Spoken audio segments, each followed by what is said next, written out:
Penjualan kelapa muda meningkat, raih omset tinggi selama Ramadan di kota Namlea.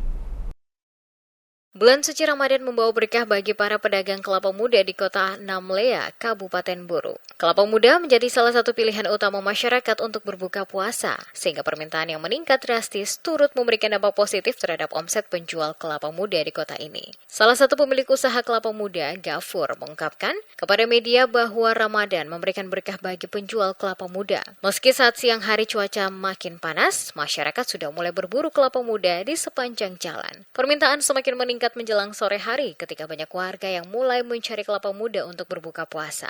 Kelapa-kelapa ini didatangkan langsung dari Desa Ubung. Para pedagang kelapa muda di kota Namlea bisa meraih omset sekitar Rp250.000 hingga Rp300.000 per hari. Setiap buah kelapa muda dijual dengan harga Rp7.000. Menurut Gafur, permintaan kelapa muda selama Ramadan jauh lebih tinggi dibandingkan dengan hari-hari biasa. Pak, ini pendapatannya satu hari berapa? 2 hari kan satu hari kan bawa 300. 300 buah. Ya dapat berapa keuntungan? Satu buah 15, 23, 20. Tapi dalam satu hari bisa dapat berapa? Kira-kira pendapatannya? 2,5.